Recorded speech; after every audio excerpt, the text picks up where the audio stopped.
136 हैं सर। कल क्लास क्यों ऑफ था? मेरा तबीयत ठीक नहीं है, अभी भी नहीं। इसमें से भी किसी को फीस वापस चाहिए था। मुझे एक दो विद्यार्थी का शिकायत नहीं मतलब मिला था कि कुछ लोग गए थे, क्लास नहीं हो रहा है, पैसा वापस दे दीजिए। है कोई? ए में नहीं है।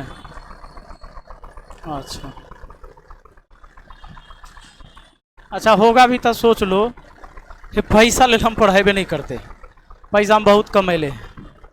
अब हमरा खाली चाहिए रोटी, है ना। जीवन यापन करने के लिए मुझे पैसा कितना चाहिए पता है चला? जितना 6 आदमी खा सकता है महीने में, माँ बाप, पत्नी और 2 बच्चा एगो हम। बात है समझ में? उसमें भी राशन सरकार देता है। तो मान लो हमरा नहीं लेते हैं, हमरा नहीं देता है ना, हम ना लेते हैं तो हमको सब चाहिए नहीं। घर द्वार सब बना लिए। ये उम्र में, जे उम्र में लोग तैयारी करता है, करोड़ों का घर बनाए खाली पटने में, 1 करोड़ के जमीन खरीद के, 1 करोड़ के मकान पटना में। ना बताएंगे पहुंच जाएगा तू सब। तो हमारा एक इमोशन है विद्यार्थी के साथ, फीलिंग है। पैसा हम बहुत कमाए, बहुत खर्च किए हैं। सोचो जहिया हम मुखिया नहीं थे तहिया पूरे पंचायत लाइट लगा दिए थे हम, 200 लाख रुपया खर्चा करके अपना जेब से। कोई ऐसा आदमी पैदा नहीं लिया है कि 2 साल 3 साल पहले इतने मैंने काम किए हैं। उससे पहले भी बहुत काम, वो सब जुड़ाने की चीज़ नहीं है। तो मेरे जीवन में पैसा सबसे अहम महत्व नहीं रखता है। और हमको तो अमेरिकी डॉलर मिलता है, रुपया की तुम छोड़ दो। बात है समझ में? वैसे ही मिलता रहेगा। तो कोई विद्यार्थी को ये लगता होगा कि 2500 और 3000 रुपया दे दिया है तो सर हमारा गुलाम है। ई ना, ये गलत बात है। तुम नहीं आओगे हमारा कोनो दिक्कत नहीं, हम कोचिंग बंद कर देंगे, हम उन्हें घूमे लगेंगे। हमने सुबह कहा है कि अब हम पढ़ाऊंगा नहीं, सुबह में मैं 1 टाइम पढ़ाऊंगा। हमारे director sir Mishra sir daily कहते सर एगो बैच दे दीजिए, विद्यार्थी से परेशान करता है। डेली आता है, इंक्वायरी घूर के जाता है 40 विद्यार्थी, 30 से 40 विद्यार्थी डेली जाता है नए बैच के लिए। मैं बैच नहीं देता हूँ। मैं कहता हूँ कि मुझे परेशान नहीं होना है। हमारी थोड़ी सी तबीयत खराब रहती है, पेट के लेकर बहुत ज़्यादा प्रॉब्लम रहता है मेरा, तो मैं इस वजह से मैं चाहता हूं कि ज़्यादा वर्क ना करूं, 3-4 बैच पढ़ाऊं, क्योंकि मुझे पढ़ाने आता है। अब बैठे बैठे भी मन नहीं लगता है मेरा। बात है समझ में? तो कभी कभी लगता है कि कुछ ज्ञान है तो उसे बांटना चाहिए। और यहाँ जो तुम पैसे देते हो, ये पैसे सिर्फ मेरे पास नहीं जाते हैं। जितने लोग यहाँ काम करते हैं, इस मकान मालिक के रेंट से लेकर एक बिजली का जो बल्ब है ना, इसमें भी तुम्हारे पैसे खर्च होते हैं। तो अगर किसी को पैसा चाहिए बेधड़क ब्याज सहित चाहोगे तो मैं दे दूंगा वापस। कहोगे कि सर इतना दिन आपके यहाँ पैसा रहा, मुझे ब्याज जोड़ के दीजिए, मैं ब्याज जोड़ के वापस कर दूंगा। मैं वो इंसान हूं। मैंने अपने जीवन में, पूरे जीवन, कभी किसी का 1 पैसा नहीं रखा, किसी का नहीं। मेरे पिताजी 500 रुपया लिए थे एक आदमी से, वो खेत धर लिया 2 कट्ठा। हमको पता चला बाद में, मुखिया बनने से पहले हमको खेतों नहीं पता था कि अमर जमीन है। 500 रुपया में 2 कट्ठा जमीन जोत लिया। बात है समझ में?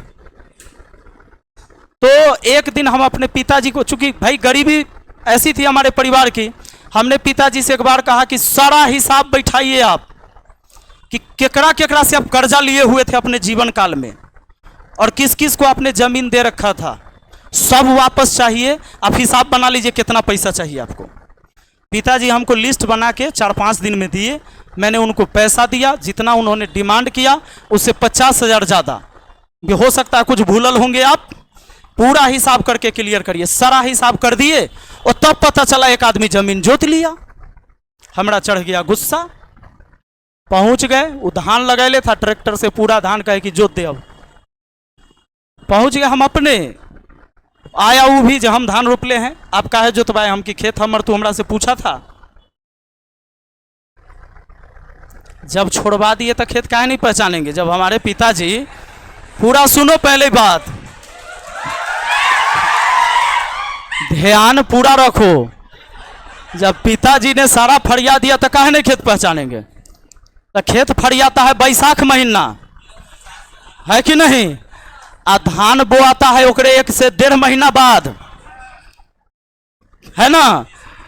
तो कहा कि भाई आपके पिताजी 500 रुपया हमसे लिए हुए थे। कहिया? तो आज से 40 साल 42 साल पहले। Very good. हम क्या आपको बताना चाहिए? मुझे, हमसे 2 भाई बड़े हैं, उनको बताना चाहिए कि आपका पिताजी पैसा लिए थे वो हमें नहीं दिए, तो कम से कम हम लोग तब बालिग हैं, अब बच्चे तो नहीं हैं हम, बताना चाहिए आपको। ये गलती की आप। क्योंकि ठीक है, कितना हिसाब होता है हिसाब करके आइए और शाम में बैठिए दरवाजे पर, पूरा मतलब लोगों को जुटाएं। और 14,500 रुपया हुआ चला उनका ब्याज सही। हमको कहते हैं सरपंच साहेब, वो भी हमारे चच्चे हैं, और वो भी हमारे चच्चे जो जमीन जोते वाला, वो माने गोतिये में, कहते हैं कि तब विपिन 14,500 हिसाब भेले हिनकर। हम कि ठीक है दे देते हैं। कहते ना कितना दे? हम कि जितना होले उतना दे भाई। वो आदमी कहता हाँ हमरा पूरा चाहिए। हम कि हम पूरा देवे ले तैयार हैं। तो इस पर एक आदमी ने कहा कि देखो बाबू, पैसा के घमंड नहीं करना चाहिए तुम्हें। हम कि घमंड ना है, 14,500 हम इनको दे रहे हैं। अगर मैं इनको कहता मैं 16,000 दूंगा तो पैसा का अहंकार हुआ मुझे। अब इनका हिसाब है, इनका हिसाब देने में क्या दिक्कत है जी? बात है समझ में? मैंने एक एक व्यक्ति का पाई पाई हिसाब चुकाया है, वो हिसाब जो हमारे पिताजी कभी सोचे नहीं होंगे। और ये मैंने ईमानदारी से कमाया है, बहुत मेहनत करके, बहुत स्ट्रगल करके। और पैसा से ज़्यादा मैंने अपनी वैल्यू कमाई है, ये मेरे लिए बहुत मैटर करता है चला। तो इसलिए पैसा बड़ा चीज़ नहीं। बीमार हम पड़ते हैं और आप भी पड़ सकते, कभी कुछ हो सकता है।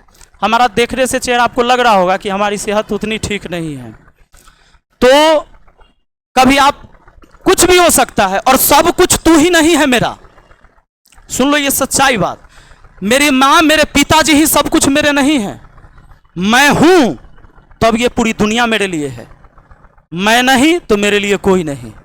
और अपने से ज्यादा प्यार हम केकरो से करबे नहीं किए आज तक। ये सच्चाई है और ये प्रैक्टिकल है। दुनिया में हमरा लेना हमर जान से बढ़कर कोई नहीं है, यह बात पक्का है। और ये कॉन्फिडेंस अगर तुम्हारे अंदर नहीं है तो तू बेकार है। तुम जो मुझसे पढ़ने आते हो ना, तुमको कोई पढ़ा देगा। ये जो मैं पढ़ाता हूं ना तुम्हें, ये मैथ तो कोई सिखा देगा तुमको। ये कोनो बड़का चीज है क्या? ये कुछ नहीं है जी।